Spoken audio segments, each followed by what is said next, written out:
Hey guys, welcome back to the channel. So ತುಂಬಾ ದಿನದಿಂದ ಈ ಒಂದು ವಿಡಿಯೋನ ಮಾಡಬೇಕು ಅಂತ ಅನ್ಕೋತಾ ಇದ್ದೆ. ಸದ್ಯಕ್ಕೆ ಈಗ ಟೈಮ್ ಸಿಕ್ಕಿದೆ. ಫೇಸ್ ಕ್ಯಾಮ್ ವಿಡಿಯೋ ಬಗ್ಗೆ ಮಾತಾಡ್ತಾ ಇಲ್ಲ, ನಮ್ಮನ್ನೆಲ್ಲ ಯಾರು ನೋಡ್ತಾರಲ್ವಾ. ಸೊ ನಾನಿವಾಗ ಮಾತಾಡ್ತಾ ಇರೋದು, ತುಂಬಾ ಜನ ನಿಮ್ಮ ಫ್ರೆಂಡ್ಸ್ ಗಳು ನಿಮ್ಮ ಹತ್ರ ಪ್ರಶ್ನೆನ ಕೇಳಿರ್ತಾರೆ, ನೀನ್ ಯಾಕೆ ಡಬ್ಲ್ಯೂ ನ ನೋಡ್ತೀಯಾ ಅಂತ. ಸೊ ಆ ಒಂದು ಪ್ರಶ್ನೆಗೆ ಕಂಪ್ಲೀಟ್ ಆಗಿ ಉತ್ತರನ ಕೊಡ್ಬೇಕು ಅಂದ್ರೆ ಈ ಒಂದು ವಿಡಿಯೋನ ನೋಡಿ. ಅಫ್ಕೋರ್ಸ್ ಬೇರೆ ಯಾವುದೇ ರೀತಿಯ ಟಾಪಿಕ್ ಕೂಡ ಸಿಕ್ಲಿಲ್ಲ ಅಂಡ್ ಅಪ್ಡೇಟ್ ಕೂಡ ಕಮ್ಮಿ ಬರ್ತಾ ಇತ್ತು. ಅದಕ್ಕೋಸ್ಕರ ಈ ಒಂದು ವಿಡಿಯೋನ ಇವತ್ತೇ ರೆಕಾರ್ಡ್ ಮಾಡ್ತಾ ಇದ್ದೀನಿ. ಸೊ ಕ್ಲಿಯರ್ ಆಗಿ ತಿಳಿಸ್ಕೊಡ್ತೀನಿ ಯಾಕೆ ನಾವು ಡಬ್ಲ್ಯೂ ನ ನೋಡ್ಬೇಕು, ಡಬ್ಲ್ಯೂ ಶೋಸ್ ಗಳನ್ನ ನೋಡ್ಬೇಕು ಅಂತ. ಮೊದಲನೇದಾಗಿ ಎಲ್ಲರೂ ಕೂಡ ಕೇಳೋ ಪ್ರಶ್ನೆ, ಡಬ್ಲ್ಯೂ ನೋಡೋದ್ರಿಂದ ನಿನಗೆ ಏನ್ ಸಿಗುತ್ತೆ. ನಮ್ಮಲ್ಲೂ ಕೂಡ ಕೇಳ್ತಾ ಇರ್ತಾರೆ, ಆಗ ಕೇಳೋರು. ಬಟ್ ಈಗ ಅವ್ರಿಗೂ ಕೂಡ ನಾನು ಅಭ್ಯಾಸ ಮಾಡಿಸಿದೀನಿ ಡಬ್ಲ್ಯೂ ನ ನೋಡೋದಕ್ಕೆ. ಮಧ್ಯರಾತ್ರಿ ಎಲ್ಲ ಕೂತ್ಕೊಂಡು ನೋಡ್ತಾ ಇರ್ತೀಯಾ, ಬೆಳಗಿನ ಜಾವ ಎಲ್ಲ ಕೂತ್ಕೊಂಡು ನೋಡ್ತಾ ಇರ್ತೀಯಾ ಅಂತ. ಅಫ್ಕೋರ್ಸ್ ನಾನ್ ನೋಡ್ಲೇಬೇಕು, ಯಾಕಂದ್ರೆ ನಾನ್ ಮಾಡ್ತಾ ಇರೋ ಕೆಲಸನೇ ಅದು. ಅದರಿಂದ ನನಗೆ ಆದಾಯ ಬರ್ತಾ ಇದೆ. ಬಟ್ ನಿಮ್ಮಲ್ಲೂ ಕೂಡ ಕೇಳಿರ್ತಾರೆ, ನೀನ್ ಯಾಕೆ ನೋಡ್ತಾ ಇದೀಯಾ, ಇದರಿಂದ ನಿನಗೆ ಏನ್ ಸಿಗ್ತಾ ಇದೆ ಅಂತ. ನೀವೆಲ್ಲರೂ ಕೂಡ ಅವರಿಗೆ ಕೊಡ್ಬೇಕಾದಂತಹ ಆನ್ಸರ್, ಇದರಿಂದ ನನಗೆ ಎಂಟರ್ಟೈನ್ಮೆಂಟ್ ಸಿಗ್ತಾ ಇದೆ. ಎಸ್, ನೀನ್ ಯಾವ ರೀತಿ ಮೂವಿನ ಹೋಗಿ ನೋಡಿ ಅಲ್ಲಿ ಎಂಟರ್ಟೈನ್ಮೆಂಟ್ ನ ಕನ್ಸ್ಯೂಮ್ ಮಾಡ್ಕೋತೀಯೋ, ಅದೇ ರೀತಿ ನಾನು ಡಬ್ಲ್ಯೂ ಇಂದ ಎಂಟರ್ಟೈನ್ಮೆಂಟ್ ನ ತಗೋತೀನಿ. ನಿನಗೆ ಯಾವ ರೀತಿ ಮೂವಿ ನೋಡೋದ್ರಲ್ಲಿ ಸುಸ್ತಾಗೋದಿಲ್ವೋ, ಅದೇ ರೀತಿ ನನಗೆ ಡಬ್ಲ್ಯೂ ನೋಡೋದ್ರಲ್ಲಿ ಸುಸ್ತಾಗೋದಿಲ್ಲ. ಇವನ್ ನೀನು ಮೂವಿಗೆ ದುಡ್ಡು ಕೊಟ್ಟು ಹೋಗ್ತೀಯಾ, ನಾನು ಆರಾಮಾಗಿ ಮನೇಲಿ ಕೂತ್ಕೊಂಡೆ ಡಬ್ಲ್ಯೂ ನ ಫ್ರೀ ಆಗಿ ನೋಡ್ತೀನಿ ಅಂತ ನೀವು ಅವರಿಗೆ ಹೇಳ್ಬೇಕು. ತುಂಬಾ ಜನ ಬೇರೆ ಬೇರೆ ರೀಸನ್ಸ್ ಗಳಿಗೋಸ್ಕರ ಡಬ್ಲ್ಯೂ ನ ನೋಡ್ತಾರೆ. ಕೆಲವೊಂದಷ್ಟು ಜನ ಮ್ಯಾಚಸ್ ಗಳನ್ನ ನೋಡೋದಕ್ಕೋಸ್ಕರ ನೋಡ್ತಾರೆ. ತುಂಬಾ ಅದ್ಭುತವಾದ ಹೈ ಫ್ಲೈಯಿಂಗ್ ಮೂವ್ಸ್ ಗಳನ್ನ ಅಲ್ಲಿ ಪರ್ಫಾರ್ಮ್ ಮಾಡ್ತಾರೆ. ಕೆಲವೊಂದಷ್ಟು ಜನ ರಕ್ತ ನೋಡೋದಕ್ಕೂ ಕೂಡ ಡಬ್ಲ್ಯೂ ನ ನೋಡ್ತಾರೆ. ಅಂಡ್ ಇನ್ನೂ ಸ್ವಲ್ಪ ಜನ ನಾಟಿತನನ್ನ ನೋಡೋದಕ್ಕೂ ಕೂಡ ಡಬ್ಲ್ಯೂ ನ ನೋಡ್ತಾರೆ. ಉದಾಹರಣೆಗೆ ಎಡ್ಜ್ ಅಂಡ್ ಲೀಟಾ ಅವರ ಸೆಗ್ಮೆಂಟ್ ನಿಮ್ಮೆಲ್ಲರಿಗೂ ಕೂಡ ಗೊತ್ತಿರಬಹುದು. ಡಬ್ಲ್ಯೂ ಕಂಪನಿ ಬಗ್ಗೆ ಏನು ಕೂಡ ಗೊತ್ತಿಲ್ಲ, ಈ ಒಂದು ಶೋ ಬಗ್ಗೆನೇ ಗೊತ್ತಿಲ್ಲ ಅಂದವರು ಕೂಡ ಎಡ್ಜ್ ಅಂಡ್ ಲೀಟಾ ಅವರ ಸೆಗ್ಮೆಂಟ್ ನ 100% ನೋಡಿರ್ತಾರೆ. ಇದ್ರಲ್ಲಾದ್ರೂ ನೋಡಿರ್ತಾರೆ. ಸೊ ಪಕ್ಕ ಅವ್ರಿಗೆ ಗೊತ್ತೇ ಇರುತ್ತೆ. ಸ್ವಲ್ಪ ಜನ ಆ ಒಂದು ಕಾರಣಕ್ಕೆ ಡಬ್ಲ್ಯೂ ನ ನೋಡ್ತಾರೆ. ಇನ್ನು ಸ್ವಲ್ಪ ಜನ ಹಾಟ್ ಬೇಬೀಸ್ ಗಳನ್ನ ನೋಡೋದಕ್ಕೂ ಕೂಡ ಡಬ್ಲ್ಯೂ ನ ನೋಡ್ತಾರೆ. ಬಟ್ ಮುಖ್ಯವಾಗಿ ಎಲ್ಲರೂ ಕೂಡ ಎಂಟರ್ಟೈನ್ಮೆಂಟ್ ಗೋಸ್ಕರನೇ ಆ ಒಂದು ಶೋನ ನೋಡೋದು.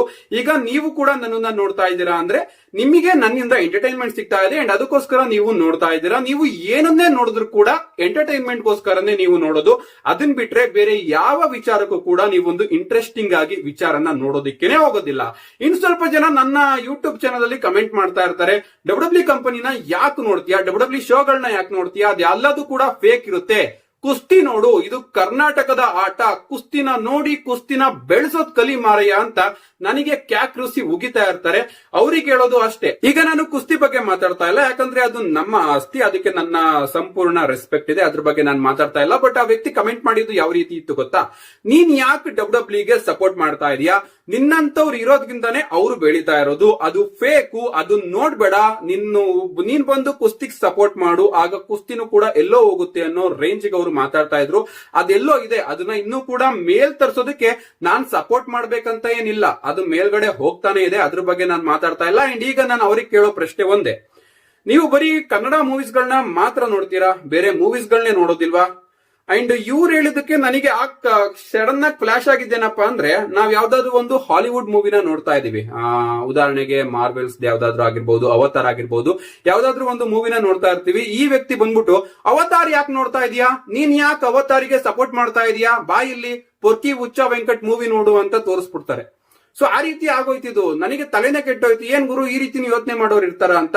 ಏನೇ ಆಗ್ಲಿ ಅಂತವ್ರ ಬಗ್ಗೆ ಜಾಸ್ತಿ ಮಾತಾಡೋದು ಬೇಡ. ಸೊ ನಾವು ಏನನ್ನೇ ಕನ್ಸ್ಯೂಮ್ ಮಾಡೋದಾದ್ರೂ ಕೂಡ ಬರೀ ಎಂಟರ್ಟೈನ್ಮೆಂಟ್ ಗೆ ಮಾತ್ರ ನಾವು ಕನ್ಸ್ಯೂಮ್ ಮಾಡೋದು. ಕ್ರಿಕೆಟ್ ಆಗಿರ್ಬೋದು, ಹಾಕಿ ಆಗಿರ್ಬೋದು, ಕುಸ್ತಿ ಆಗಿರ್ಬೋದು, ಡಬ್ಲ್ಯೂ ಆಗಿರ್ಬೋದು, ರೆಸ್ಲಿಂಗ್ ಆಗಿರ್ಬೋದು, ಯಾವುದೇ ಸ್ಪೋರ್ಟ್ಸ್ ಆಗ್ಲಿ, ಅದು ಇರೋದು ನಮಗೆ ಎಂಟರ್ಟೈನ್ಮೆಂಟ್ ನ ಕೊಡೋದಕ್ಕೆ ಮಾತ್ರ. ಎಂಟರ್ಟೈನ್ಮೆಂಟ್ ಇಲ್ಲ ಅಂದ್ರೆ ನಾವಿಲ್ಲ, ಅದನ್ನ ಮೊದಲು ತಿಳ್ಕೊಳ್ಳಿ.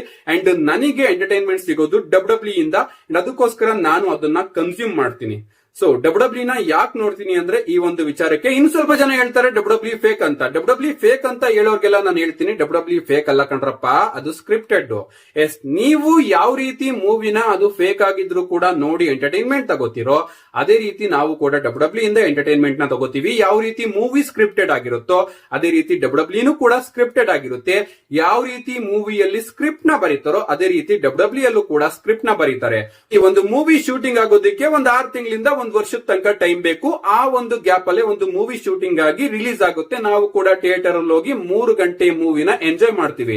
ಬಟ್ ಇಲ್ಲಿ ಡಬ್ಲ್ಯೂ ವಿಚಾರಕ್ಕೆ ಬಂದ್ರೆ ಪ್ರತಿ ವಾರನೂ ಕೂಡ ಅವರೊಂದು ಮೂವಿನ ರಿಲೀಸ್ ಮಾಡ್ದಂಗೆ 3 ಗಂಟೆ ಶೋನ ನಮ್ಮೆಲ್ಲರಿಗೂ ಕೂಡ ಕೊಡ್ತಾರೆ. ಅಂಡ್ ಅದೇ ರೀತಿ ಇಂಟ್ರೆಸ್ಟಿಂಗ್ ಸ್ಟಫ್ಸ್ ಗಳನ್ನು ಕೂಡ ಮಾಡ್ತಾರೆ. ಅವರು ಒಳ್ಳೇದ್ ಮಾಡಿದ್ರೆ ನಾವು ಶಾಕ್ ಆಗ್ತೀವಿ, ಒಳ್ಳೇದ್ ಮಾಡಿದ್ರೆ ಹೊಗಳುತ್ತೀವಿ, ಕೆಟ್ಟದ್ ಮಾಡಿದ್ರೆ ಅದೇ ರೀತಿ ಬಾಯಿಗೆ ಬಂದಂಗೆ ಬೈತೀವಿ. ನಾನು ಕೂಡ ಬೈತಿದ್ದೀನಿ ಡಬ್ಲ್ಯೂ ಅವರಿಗೆ, ಏನ್ ಈ ರೀತಿ ಬುಕ್ ಮಾಡ್ತಾ ಇದಿರಲ್ಲ ಅಂತ. ಬಟ್ ಆದ್ರೂ ಕೂಡ ಅವರು ನಮ್ಮನ್ನ ಎಂಟರ್ಟೈನ್ ಮಾಡೋದಕ್ಕೋಸ್ಕರ ಪ್ರತಿ ರಾತ್ರಿ ಕೂತ್ಕೊಂಡು ಯಾವ್ಯಾವ ಸ್ಟೋರಿನ ನಡೆಸಿದ್ರೆ ಜನಗಳು ನೋಡ್ತಾರೆ ಅಂತ ಬರ್ಕೊಂಡು ನಮಗೋಸ್ಕರ ಮಾಡ್ತಾರಲ್ಲ, ನಿಜವಾಗ್ಲೂ ಅವರಿಗೆ ಹ್ಯಾಟ್ಸ್ ಆಫ್ ನ ಹೊಡಿಲೇಬೇಕು. ಸೊ ಡೈರೆಕ್ಟ್ ಆಗಿ ಹೇಳ್ಬಿಡಿ, ನಾನ್ ಡಬ್ಲ್ಯೂ ನ ಏನಕ್ಕೂ ಕೂಡ ನೋಡೋದಿಲ್ಲ, ಎಂಟರ್ಟೈನ್ಮೆಂಟ್ ಗೋಸ್ಕರ ನೋಡ್ತೀನಿ. ನೀನ್ ಯಾವ ರೀತಿ ಮೂವಿ ನೋಡ್ತೀಯೋ ಅದೇ ರೀತಿ ನಾನು ಡಬ್ಲ್ಯೂ ನ ನೋಡ್ತೀನಿ. ನೀನ್ ಮೂವಿಗೆ ದುಡ್ಡು ಕೊಟ್ಟು ನೋಡ್ತೀಯ, ನಾನು ಫ್ರೀ ಆಗಿ ನೋಡ್ತೀನಿ. ನಿನಗೆ ಮೂವಿಯಿಂದ ಎಂಟರ್ಟೈನ್ಮೆಂಟ್ ಸಿಗುತ್ತೆ, ನನಗೆ ಇದರಿಂದ ಎಂಟರ್ಟೈನ್ಮೆಂಟ್ ಸಿಗುತ್ತೆ. ಅದು ಯಾವ ರೀತಿನಾದ್ರೂ ಆಗಿರ್ಬೋದು, ರೆಸ್ಲಿಂಗ್ ನೋಡಾದ್ರೂ ಆಗಿರ್ಬೋದು, ರಕ್ತ ನೋಡಾದ್ರೂ ಆಗಿರ್ಬೋದು, ಅಥವಾ ಹಾಟ್ ಬೇಬೀಸ್ ನ ನೋಡಾದ್ರೂ ಆಗಿರ್ಬೋದು. ಒಟ್ನಲ್ಲಿ ನನಗೆ ಇದರಿಂದ ಎಂಟರ್ಟೈನ್ಮೆಂಟ್ ಸಿಗುತ್ತೆ ಅಂತ ಅವರಿಗೆ ಡೈರೆಕ್ಟ್ ಆಗಿ ಹೇಳಿ. ಅಂಡ್ ಇನ್ ಮುಂದೆ ಯಾರಾದ್ರೂ ನಿಮ್ಮನ್ನ ನೀನ್ ಯಾಕೆ ಡಬ್ಲ್ಯೂ ನೋಡ್ತೀಯ ಅಂತ ಕೇಳಿದ್ರೆ, ಈ ಒಂದು ವಿಡಿಯೋದಲ್ಲಿ ನಾನು ಹೇಳಿದ್ನಲ್ಲ ಅದನ್ನ ಪಿನ್ ಟು ಪಿಂಟ್ ಆಗಿ ಅವನಿಗೆ ಹೇಳಿ ಅಂತ ಹೇಳ್ತಾ, see you guys in my next video.